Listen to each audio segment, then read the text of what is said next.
Un nouvel épisode de Libre et Pensive. Alors aujourd'hui, on va parler d'expression, d'extérioriser, du journaling, de thérapie, de toutes ces façons en fait de s'exprimer.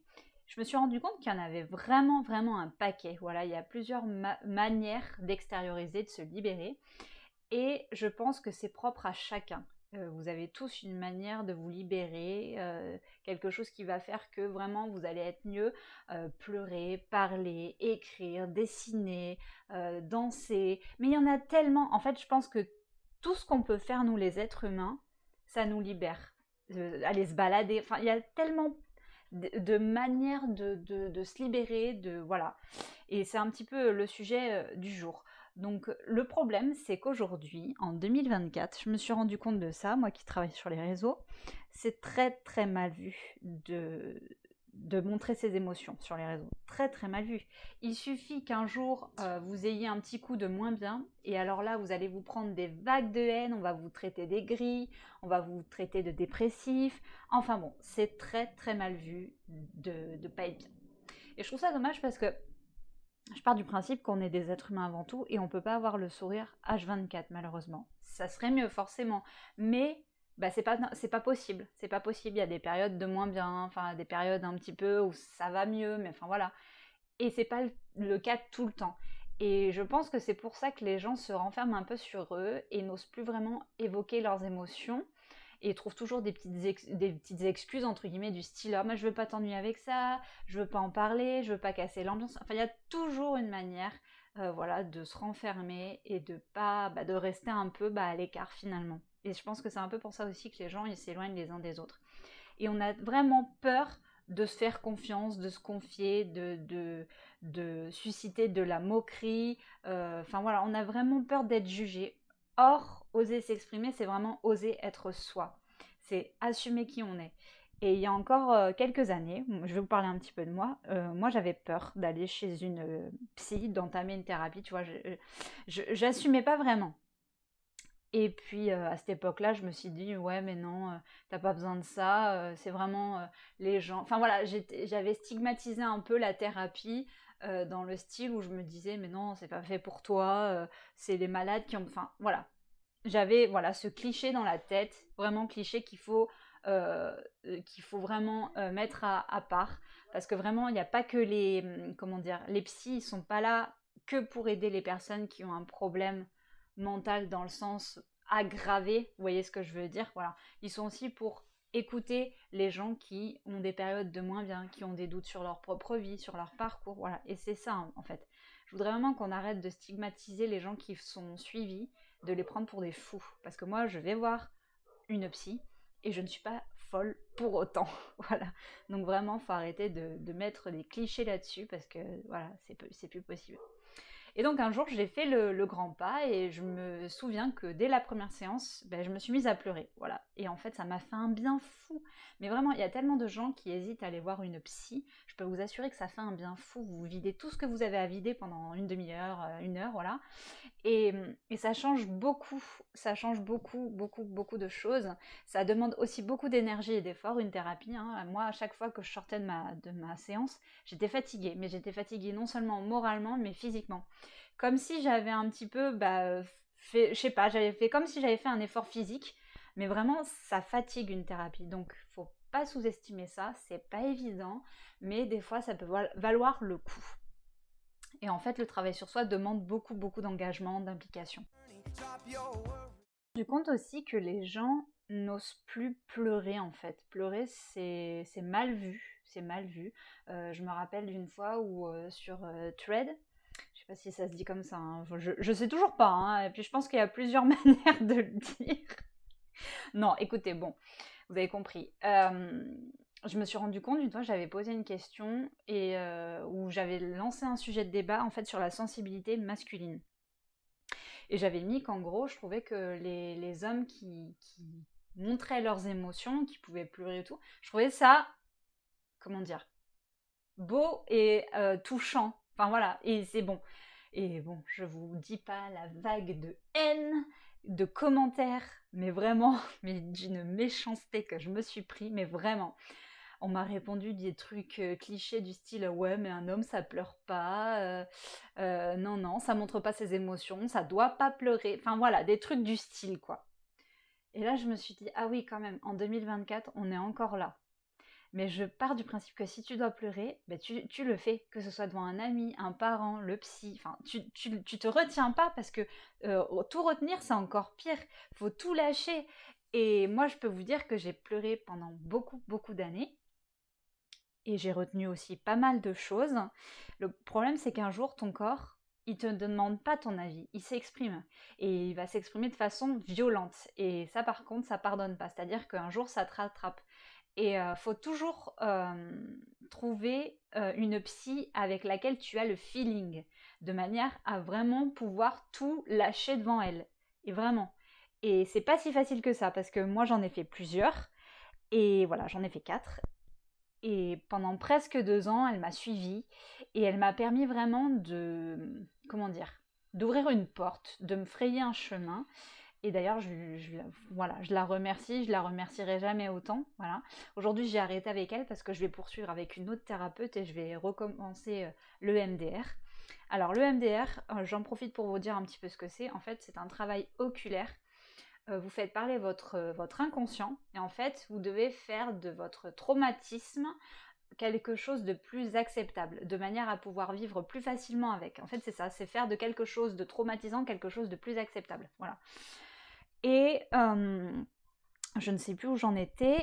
Et voilà, donc tout ça, c'est vraiment pas des choses à sous-estimer. C'est très important.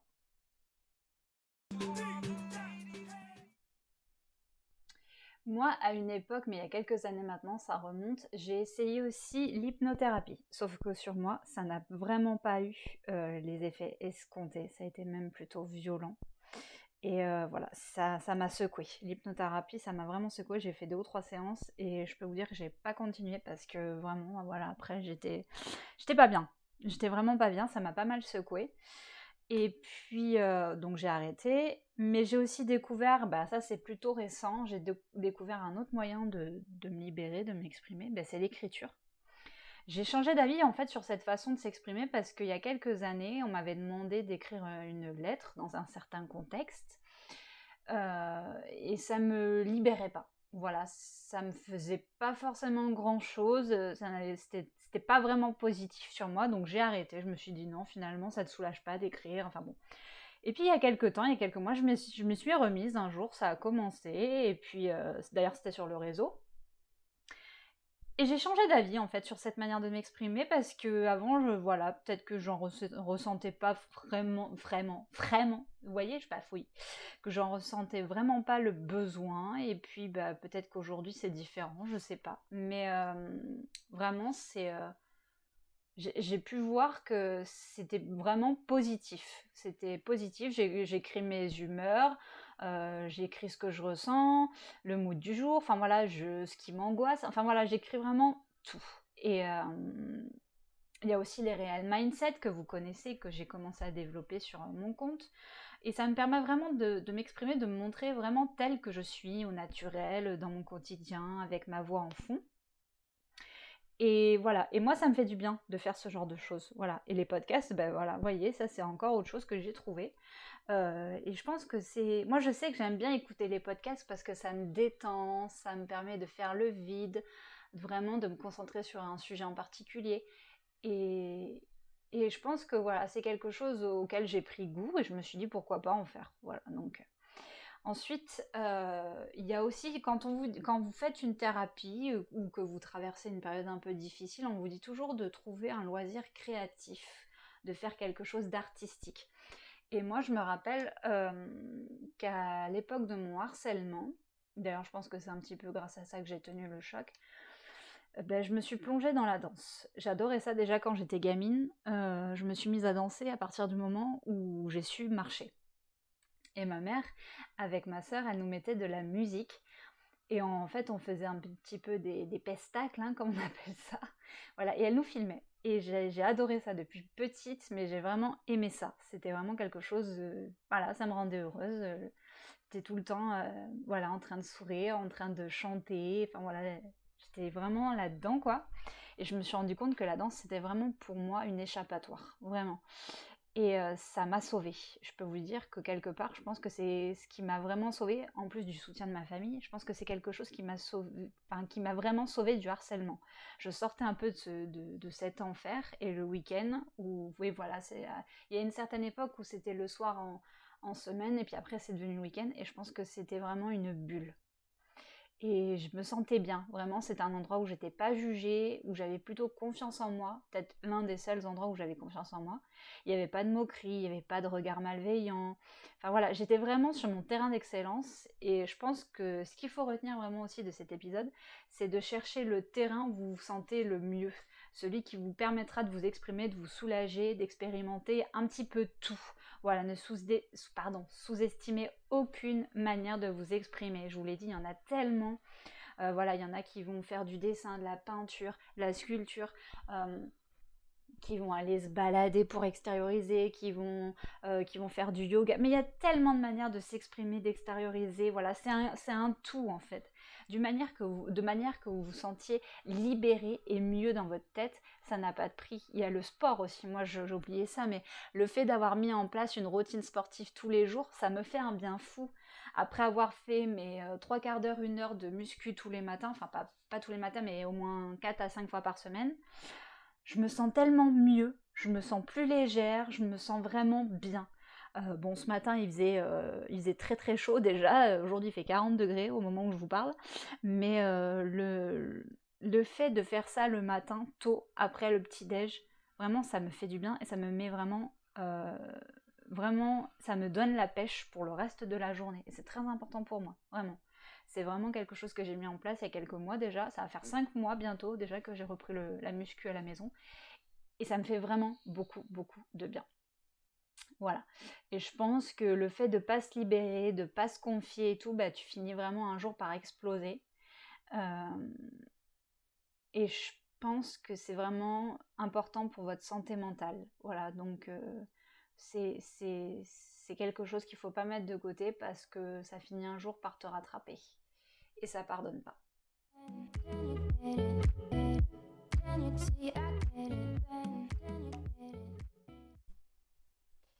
Et j'en reviens aussi un peu à ce que je vous disais au début du podcast.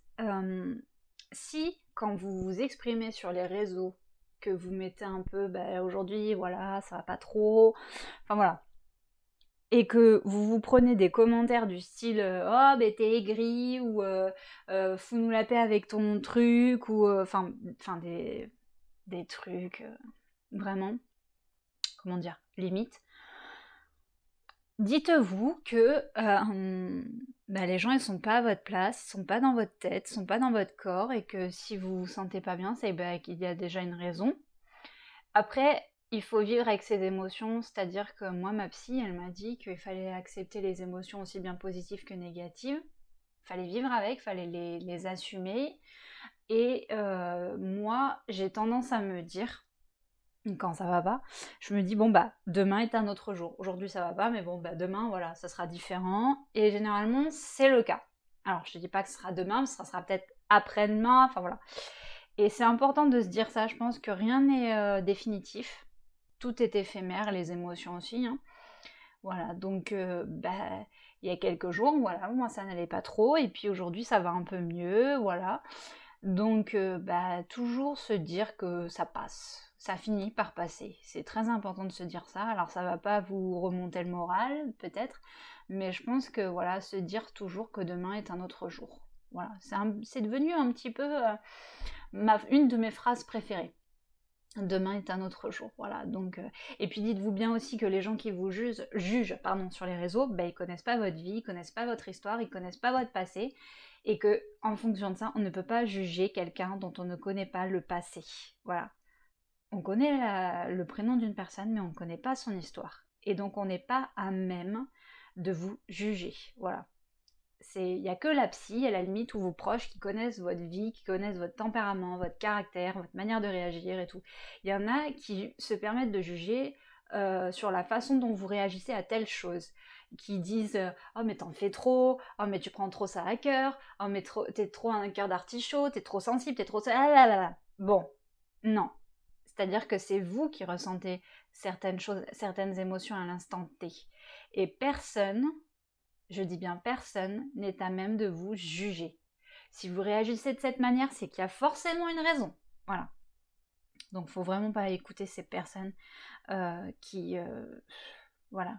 Et puis se dire aussi qu'il y a certaines personnes qui ont un don pour écouter. Moi, je sais que j'aime bien qu'on m'écoute, forcément, quand je vais voir ma psy, mais quand quelqu'un que je connais qui ne va pas bien, bah, je l'écoute, voilà, et je la laisse parler, et je dis rien, je la laisse déballer, vider son sac, et voilà. Je pense pas que j'aurais été une bonne psy, parce que je prends vraiment trop à cœur, et les psys ont cette distance avec leurs patients, voilà, hein, mais quand quelqu'un qui va pas bien est à côté de moi, je l'écoute, et je la juge pas, surtout pas, parce que c'est vraiment pas ce qu'il faut faire, c'est pas intelligent, et voilà. Et je me rends compte que on est dans un monde où les gens vont de plus en plus mal, malheureusement. Et parce que les psys sont vraiment surchargés, mais vraiment surchargés, les pauvres. Voilà. Et donc, il ne faut pas se confier à n'importe qui, il faut vraiment avoir feeling comme je vous le disais. Et il ne faut surtout pas garder tout ce qui vous encombre et ce qui vous empêche d'avancer. Voilà.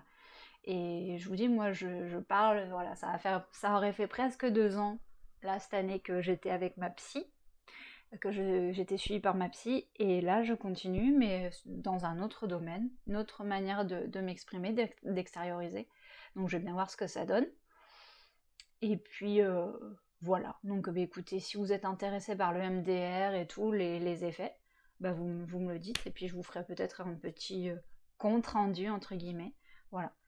Mais c'est hyper important de se libérer, de parler, parce que voilà, garder les choses pour soi, ça peut vraiment déboucher sur quelque chose de grave. Voilà. Donc, si vous voulez un conseil, ne gardez rien pour vous, parlez. Si vous êtes harcelé, si vous êtes... voilà, je sais pas, si n'importe quoi. Si ça va pas, il faut le dire. Mais vraiment, il faut le dire. Et il y a tellement de personnes qui sont prêtes à vous aider. C'est vraiment fondamental. Voilà. Je vous fais plein de bisous mes petits chats. J'espère que ce nouvel épisode de Libre et Pensive vous aura plu. N'hésitez pas à réagir, à liker, à vous abonner, à commenter. Voilà, la totale. Je vous fais plein de bisous. Surtout, faites gaffe à vous parce que sur le bassin ici, il fait une chaleur, mais de dingue. Voilà, il fait 40 degrés. C'est hallucinant, c'est hallucinant. On voit vraiment que là, c'est... Voilà. Il n'y a plus de limite. Je vous fais plein de bisous et prenez soin de vous. À bientôt!